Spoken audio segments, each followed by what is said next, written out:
This mind is yathakama nipati. It goes wherever it wants. You cannot control it. So this meditation, samatha, is very much connected to the mind. And that is why one should understand the nature of the mind. Buddha again and again tries to tell about the nature of the mind. Yathakama nipati. That you should control. Chittasya damatho sadhu chittam dantam sukhava. So that is what actually chittam dantam sukhava. And we have to control mind. Some people did not like when we say control mind, because you cannot altogether control the mind, but you can channelize the mind. But anyway, generally we say dantam. No, dantam means control only.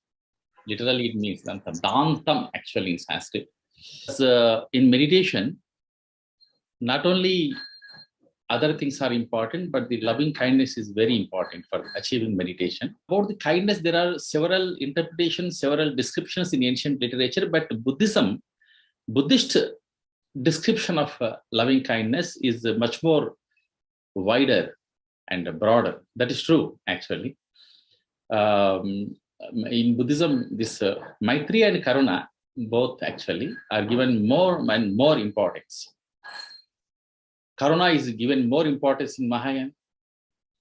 For Bodhisattva, Karuna is very, very important. In spite of repeatedly, Buddha's telling repeatedly, people are not able to understand this. Now we are all not able to understand, but only few people could understand. Because as I told that Buddhism is to be practiced. All these things have to be practiced, not to be lectured and not to be talked much.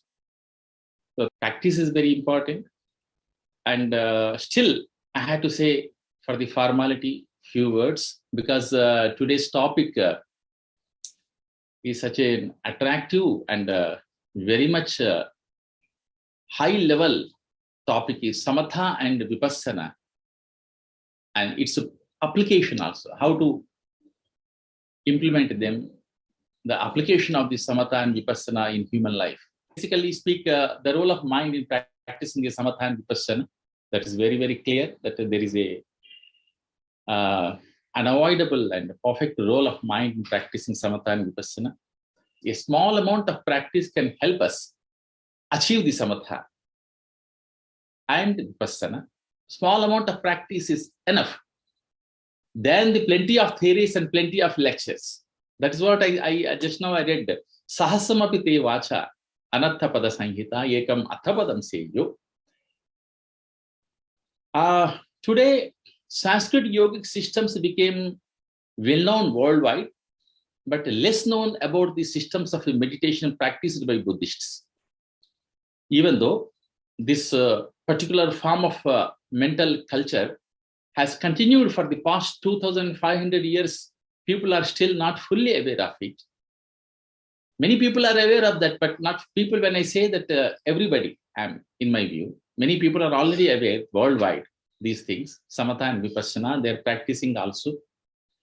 In fact, they are practicing more and more. Still, people are not aware of the Samatha and Vipassana. The reason for the lack of precise knowledge on this important subject is difficulty in gaining access to authentic source of information.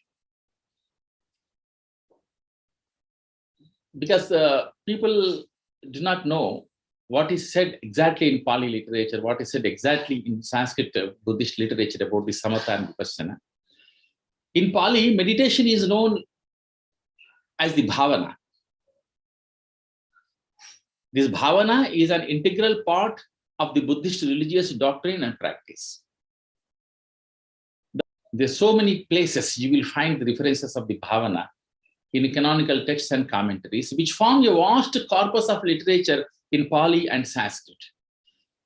If you see the ancient literature, you will find this very important fact I'm telling, important point, not only in the Pali Buddhist literature or Sanskrit Buddhist literature, everywhere in ancient literature I'm saying, even if you take the Prakrit literature, our ancestors gave considerable significance about the subjects like mind and meditation, particularly mind. Indians always gave enough attention to the study of the mind.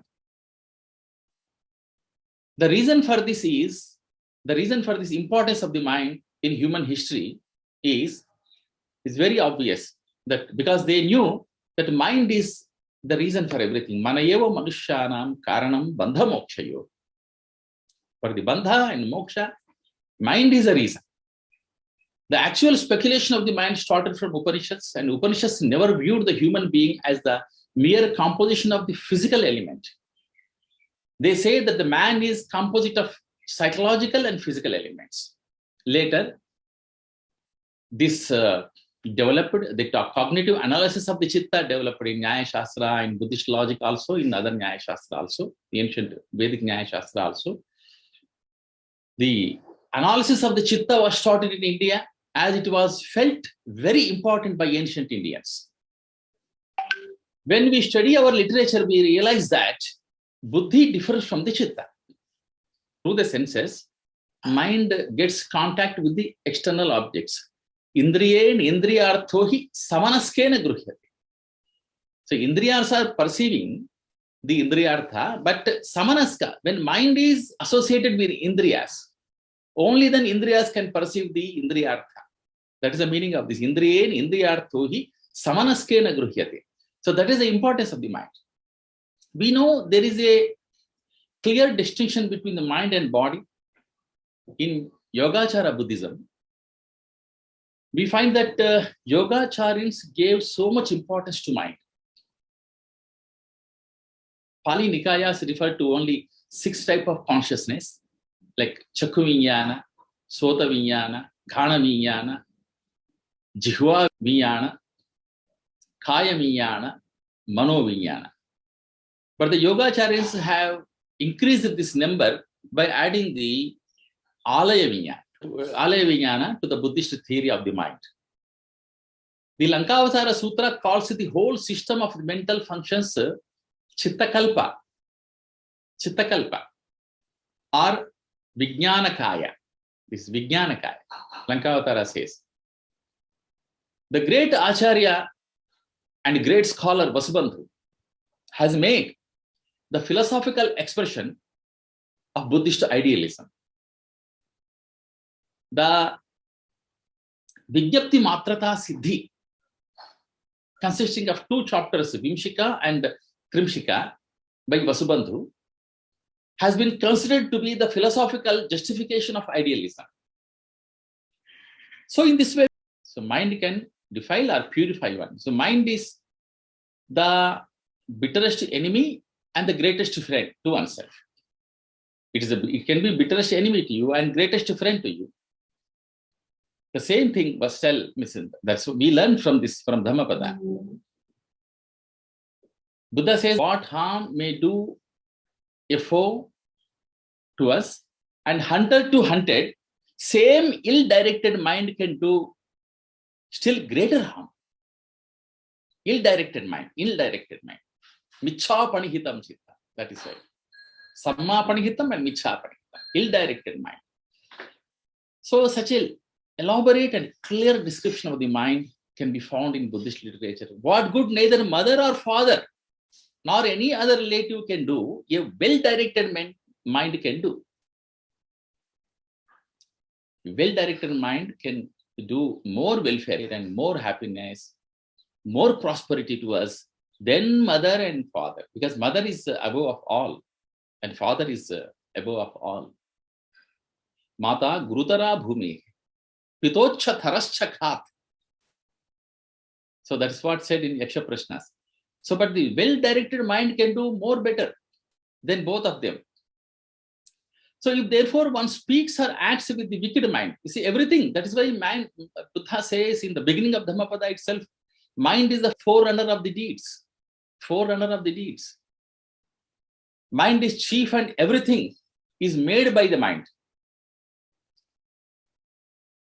If therefore one speaks and acts with the wicked mind, you may deceive others, but pain pursues you. And the contrary, if one speaks or acts with the pure mind, in general, people may misunderstand you, but happiness follows you. So this is the eternal law in the beginning of Dhammapada itself. Buddha says this is very much related to the mind. In Samyutta Nikaya also, Buddha says that by mind, the world is led. By mind, world is led. By mind, it is drawn. And all men own the sovereignty of the mind. Buddha says this mind, O monks, is luminous. Actually, original appearance of this mind is luminous. Originally, mind is luminous, prakashamay. But it is defiled by taints. ये कलुषित हो गया है संसार, defiled by the taints that come from outside. What actually Buddha says originally in Samyutta Nikaya is pabhassaramidam bhikkave chittam. Pabhassaramidam bhikkave chittam. Tancha agantukehi upakkilesehi upakkilitham. It is not actually upakkilitham by the nature. It is pabhassaramidam bhikkave. That you see, when Buddha says, we are very happy. So we understand the nature of our mind, original nature of the mind. So we are not worried. Oh, actually, whatever defilements, whatever problems in mind are coming from the outside. That is not the original form of the mind. So Buddha says perfectly that pabhassaramidam bhikkave chittam. He gives an excellent inspiration, a kind of enthusiasm to us. You don't worry that actually your chittam is basically pabhassara. Pabhassaramidam bhikkave chittam tam hi agantukehi upakkilesehi upakkilitham.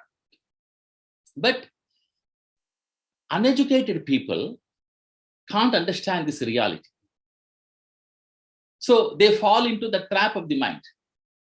Uneducated means it is not that, not this college and university education here. Because we say that even after learning so many shastras, one can be very low-standard person. Shastranyadhityapi bhavanti murkha. It is said in Sanskrit. Shastranyadhityapi bhavanti murkha. So here educated means educated with this level of understanding. So that is a kind of education. And those who do not have such education, they fall into the trap of the mind. For them, there is no cultivation of the mind. Therefore, the total purification of mind is ultimate aim of Buddhism. Chittam vimucci me.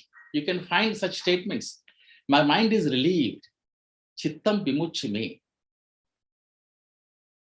That was a joyous statement, joyous uttering of the Arhants. Tato chittam vimucci me. So, when chitta is vimukta, then everything is vimukta. That's what chitta is a very important element.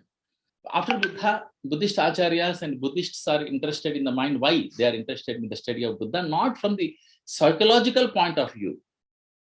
This is the point of view why Buddhists emphasize on the importance of the mind. The Pali term for the mind is chitta. It is chitta or cheta, we can say. Both you can find. Chitta is derived from the chiti. Chitta is derived from the word chiti. It's a root chiti. To think. Chiti is a think. So that is why chitta. Manas means mana. Mana means mananam. That is also a kind of a contemplation thinking. So chitta has an awareness of objects. Cheteti chittam. That has the awareness of the objects. Actually, it is not that which thinks of an object as the term implies. It is like in English one says, it rains. It is not like that. Chitta may be defined as the awareness of the object. That's why you can find the Shantideva describes so much about the Bodhichitta in Bodhicharyavatara in a lucid manner. In his work, in his great work, Bodhicharyavatara, Bodhicitta develops by the practice of the training of the mind in compassion. Bodhicitta develops. How Bodhicitta develops to a person? That's what I was telling earlier, that karuna is very much important in Mahayana. Bodhicitta develops by the training of the mind in compassion. See, we have trained mind in so many ways, but we had to train our mind in compassion. That's what Mahayana says. Shantideva says in Bodhicharyavatara. So we never tried this. We had to try to train our mind in compassion. You see, this compassion gives a lot of benefits. Ultimately, after studying Bodhicharya, you will understand that the person who is having this compassion, he will win the world. But that's what Buddha says. Yo sahasam sahassena sangami manuse jini. Like this, all this. Same thing. When one rests in the nature of his mind, the state of absolute of his heart, then his heart opens and wisdom and compassion naturally emanate from it. So when you open up your mind and you start compassion, showing compassion on the people, worldly people, naturally the wisdom emanates from it. Then only wisdom emanates from you. Then only wisdom comes out of it. As long as you are not having loving kindness and compassion, you may be studying so many scriptures, but wisdom cannot emanate from your mind. When you practice, then the mind goes to the state of primordial. In that ultimate state, all concepts dissolve. You can see the things freshly,